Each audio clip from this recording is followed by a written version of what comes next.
Welcome to Liftoff Journeys, the podcast that takes you on a transformative adventure through the stories of extraordinary individuals.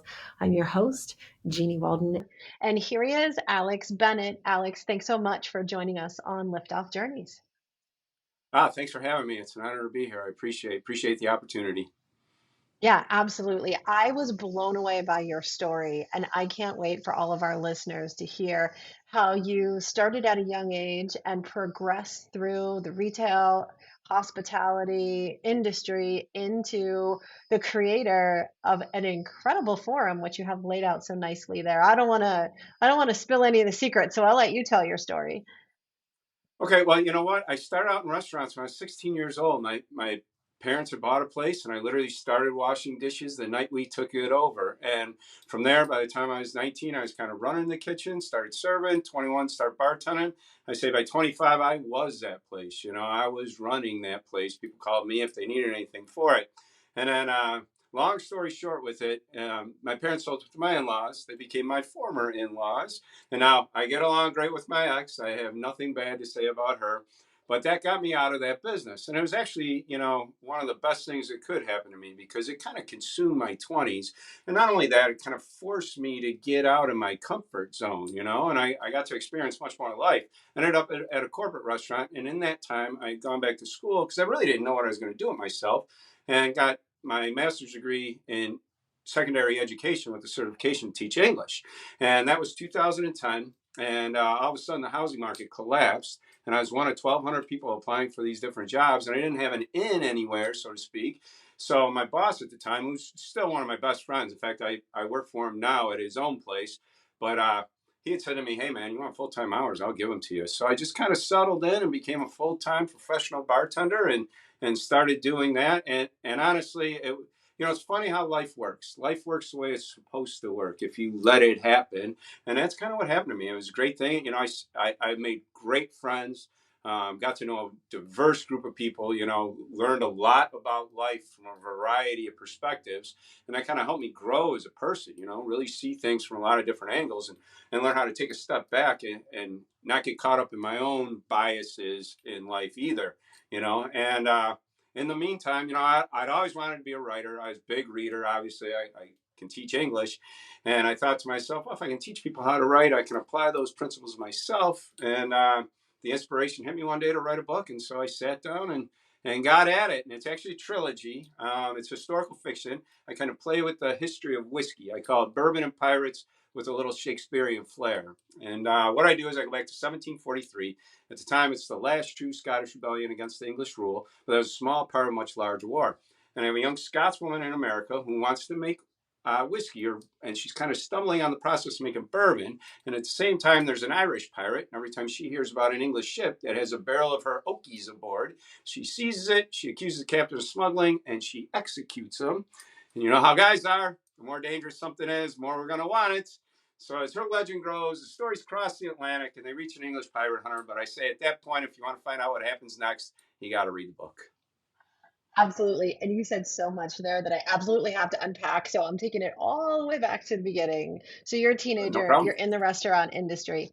What's the biggest takeaway when you were that young in the restaurant industry? Was it efficiency? Was it customer service? Like, what is it that stuck in your mind when you were youngest?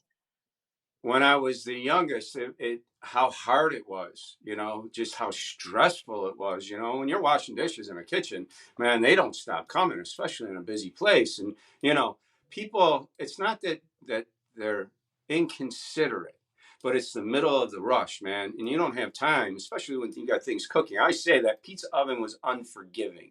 It didn't matter if you needed another minute. It was going to keep cooking that pizza. So it was going to burn. So, you don't have the time for pleasantries, if that makes any Yeah. sense. It's Yeah. not that people are being mean to you. It's just you got to do this, you got to do it now. And so you learn how to adapt, and really you learn teamwork more than anything. When you're working in a restaurant, and I think it's that way with any business, but when you got a good group of people that you're working with, man, you enjoy it. It doesn't matter how Mm. stressful it is. When you guys all pull together, you do a good job, you have a great night, man. You walk out of there, they call it the server high in the industry, but it's the restaurant high, man. And there's times when it's hard to go to sleep because of it. And so when I was young, that was like the first real lesson that came came to me. And then after that, Yeah. it's really building relationships. It's, I've known a lot of people that were very successful in all sorts of businesses, and they all say the same thing. You focus on building the relationships and the money will come. And that same principle applies maybe to restaurants more so, because you are face to face with your guests and your customers, and if you get to know them as people, you see them again and again and again, you become friends with them. Like I said, it becomes your social world.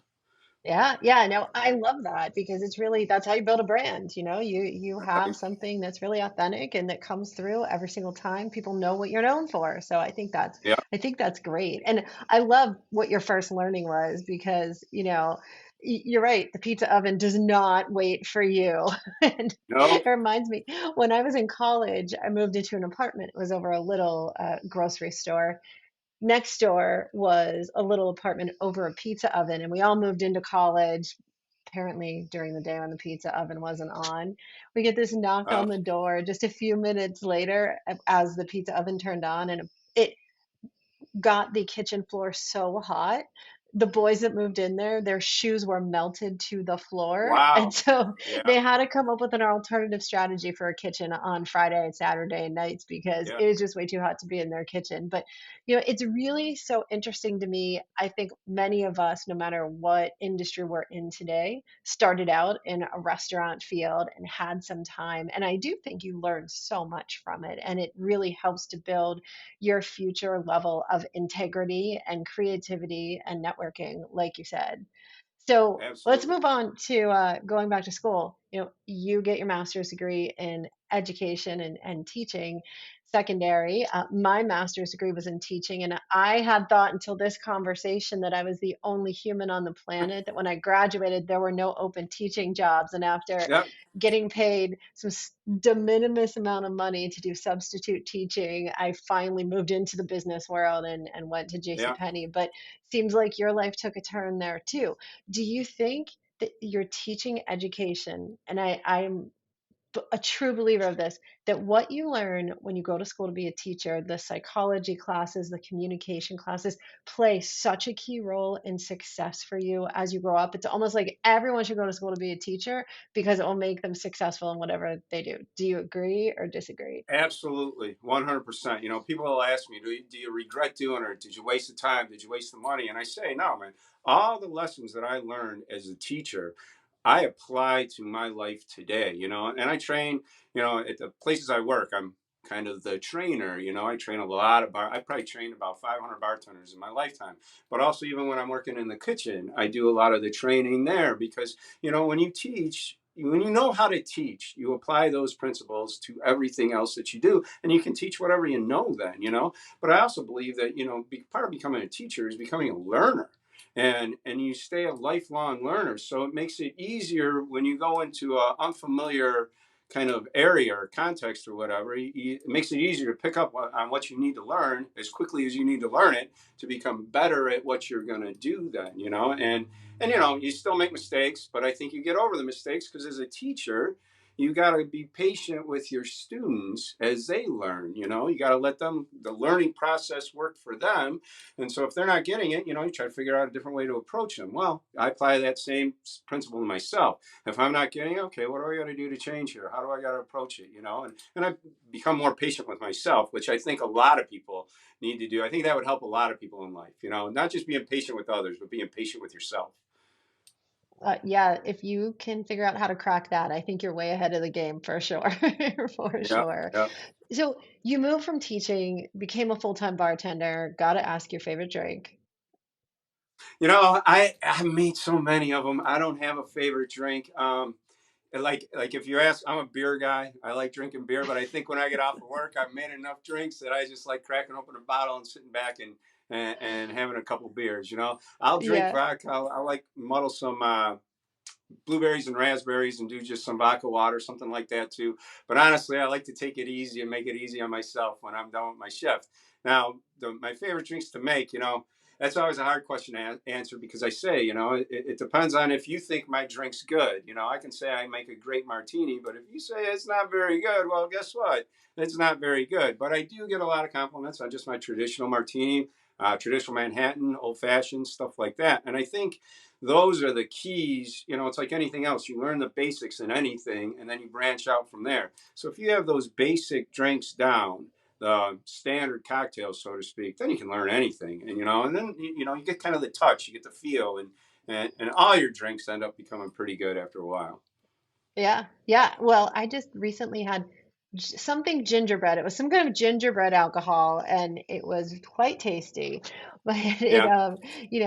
I think there's a never-ending need to be creative around the drinks that people make and what you can try. And it does so matter on what your taste buds are. You might like something Oh sweet, I yeah. might like something sour. But as far as whiskey goes, were you interested in writing the book to tell the story of whiskey? Are you a whiskey aficionado? Did you want to marry whiskey with history? Do you always want to be a pirate secretly? Like, what was your inspiration for the book? You know, the basic answer is a girl.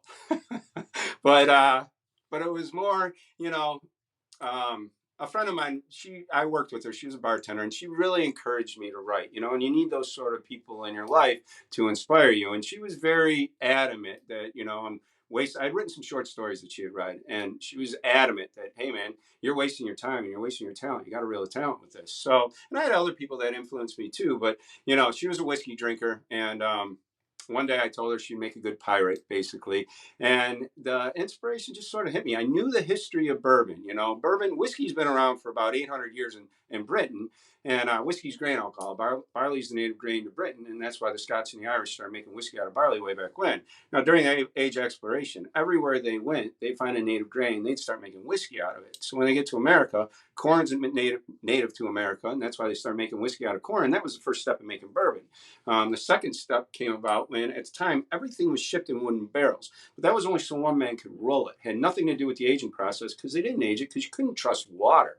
So if you had a little alcohol to it, it's going to kill anything in there that might kill you first to make it safe to drink. So as a result, if you were making a batch of whiskey and you had a barrel made out of pine, you'd fill that up, you'd send it on its way. You can imagine how it might affect the taste, but they dealt with it because it wasn't going to be in there that long anyway. But then they get to America and they start making barrels out of white American oak, and they'd fill those up and they'd send them on their way. And everybody's going, wow, man, this is great. Whatever you're doing, keep it up. So that was the second step in making bourbon. And then the third one came about when you had your white American oak barrel, but it was filled with pickles or herring or crabs. You can imagine how that might affect the taste. So they started charring out the inside to get rid of those lingering flavors and odors, and realized, wow, man, we got something here. And see, I kind of knew, you pick up a lot of the history of a lot of drinks and a lot of alcohols and stuff like that when you've been behind a bar for a long time, just talking to salespeople or liquor reps or whatever else.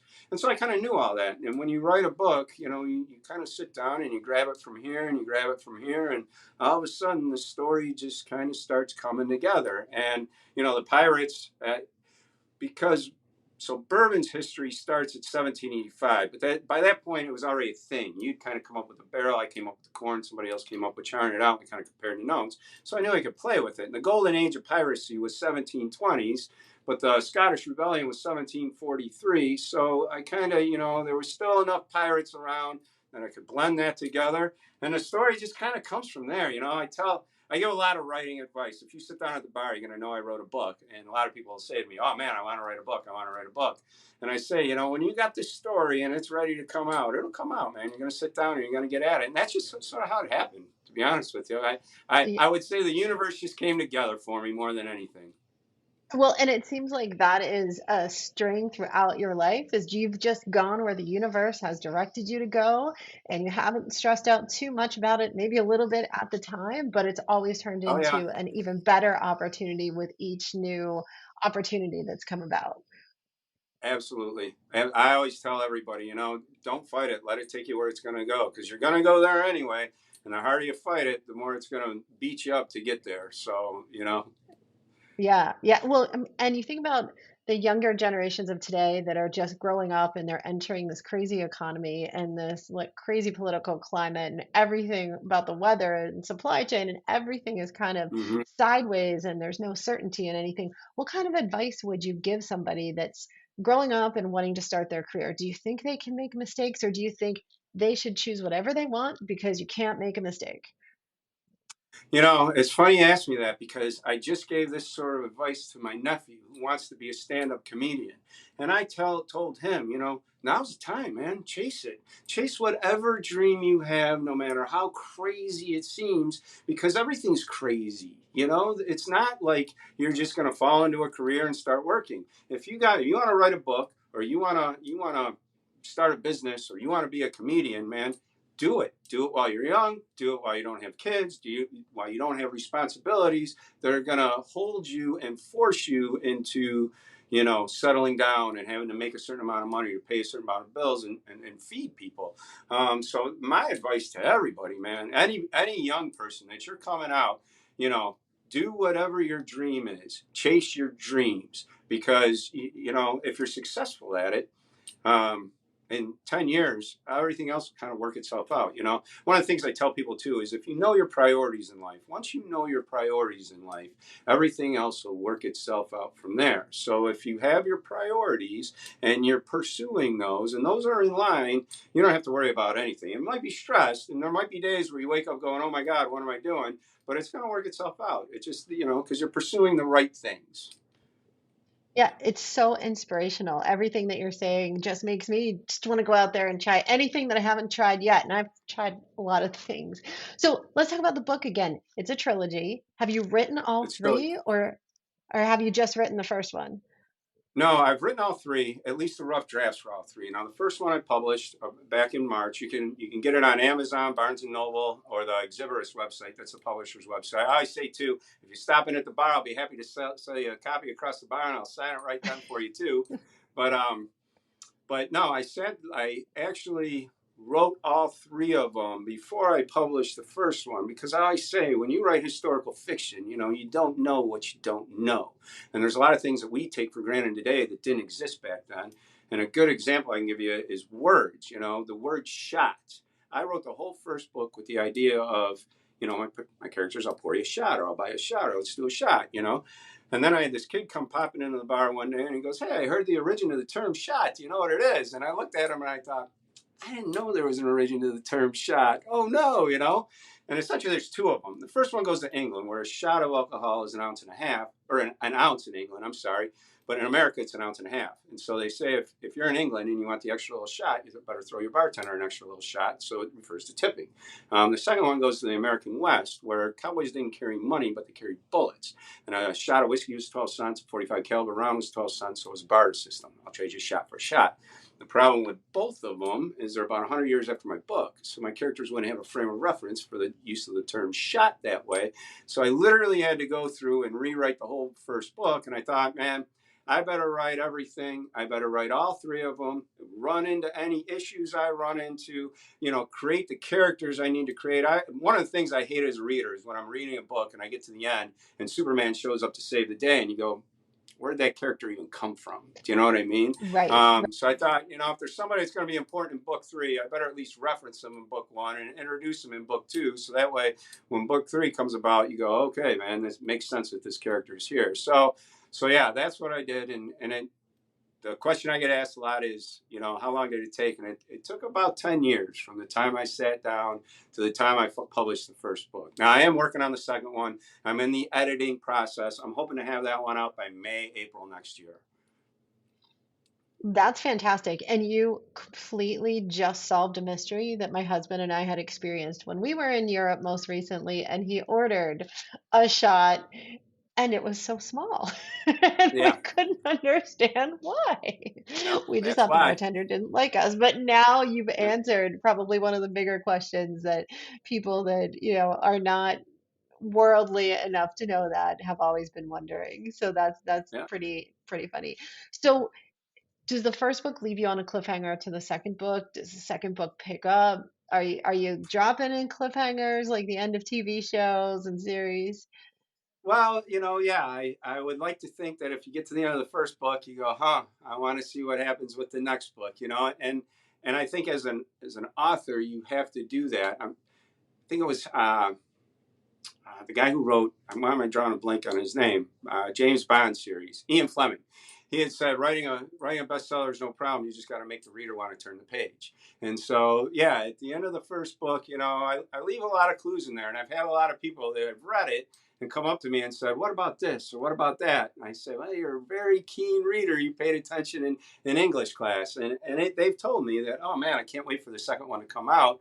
And you try to answer a lot of that stuff then. But the first book, that's sort of the way I look at it. You create these questions in the reader's mind that the second and third book kind of answer as they go, if that makes any sense. Absolutely, absolutely. And I think any aspiring authors that are listening to this podcast right now or watching our conversation on video probably would be wanting to ask you, you know, 10 years sounds like a long time. Does it have to take that long? Is it all about when you feel the book is ready? Did you get pressure from your publisher? Talk a little bit about the process. Well, number one, I self-published, so the pressure was off from me more than anybody. The process, I tell everybody three things. Number one, and Hemingway said this, the first draft of anything is crap. You're not going to sit down and write the bestseller. You're going to sit down and write the rough draft, and then you're going to polish from there. So you don't want to get too caught up in the tediousness of word choice and grammar and that sort of stuff at first. There's going to be a lot of stuff that you write in that rough draft that you're not even going to use. You're going to edit out of it, but that's okay, because that's what makes it a better book. You get rid of the stuff that you don't need. The second thing I tell everybody is write what and while no, I don't sail on wooden ships, and I wasn't around back in the 1700s. Um, I do know bars, and I do know restaurants, and I do know people, and so I know how people interact, and that's kind of where a lot of my focus in my book is. You do spend a lot of time at the bar when you're in my book with people telling stories and whatever else. Now there's a lot of action and everything else, and that took a lot of research, and that's part of the reason why it took so long more than anything. There would be days when I would research for 4 or 5 hours to write a paragraph. It starts in Jamaica in 1785 with this old sea captain sitting down in a bar. He kind of starts telling the story, and to describe Jamaica in 1785, how do you do that? How do you describe the buildings? Well, they're built out of brick. Well, is that white brick? Is that brown brick? Are they big? Are they small? So there's times when I would literally, thank God for Google. That's all I can say, because I would literally be searching for these answers. And that's part of the reason why it takes a long time. Now, the third thing I tell everybody when it comes to writing a book is, you got to treat it like a job. Now, I do work full time. And that was part of the reason why it took a long time. Plus, my kids were younger when I started out, so it was hard to work around their schedules as well. But there's certain days where I always sit and write. I don't care what else is going on. I tell everybody, treat me like I'm at the bar. Don't call me. Don't expect me to hang out with you or anything like that, because I'm going to spend, a 6-hour time chunk in front of my computer. And whether I write 2 words or 20 pages, it doesn't matter. For those 6 hours, I'm going to be there. And that's kind of how you got to, one foot in front of the other, 1 foot in front of the other. And then all of a sudden, 10 years go by and you look back and I thought, wow, man, it's been 10 years. It's crazy. I was surprised they stuck with it that long. But, part of, I think, life too is finding your purpose. And writing my book kind of became my purpose. And so I stayed dedicated to it because I wanted to see it through. And I think that's a big part of it too. Any younger writer out there, it's not about writing a bestseller or making a ton of money or whatever else, or fame and fortune. What it's really about is you got this story that you want to get out, and you're going to get it out, and you're not going to let anything stop you doing it.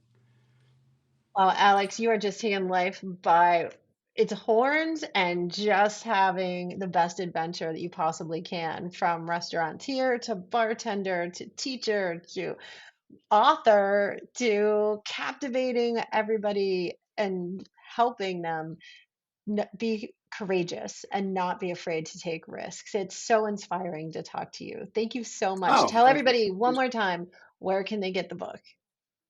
So the book's called A Shot of Oakies. It's the first of 3 in the Olde Rosie Chronicles, and you can get it on Amazon, or you can get it on the Barnes and Noble website or the Exhibitorist website. Now, I do have a page. It's called Literary Booze. Every month, I highlight an author. This month, it's John Milton, and I do quotes, facts about their lives, stuff like that. But I also use it as a platform to promote the book. So if you go there, there's links on the page that you can use to find the book as well. And if you want to follow it, you learn about an author every month. I love it. I love it how it's all blended together. And we'll definitely include links when we publish the podcast and we'll put it all over social media. And I can't wait to read the first book because now I need to see what happens. I might need to All get my right, husband great. to take me to Jamaica so that we can relive parts of it, maybe. What do you think? Hey, Could be fun. Port Royal, there's a lot of history down there, and if you love pirates, you'll learn about a lot of it. Absolutely. All right, Alex, thank you so much. Everybody, this was Alex Bennett. What a great conversation. And you heard it first on Liftoff Journeys.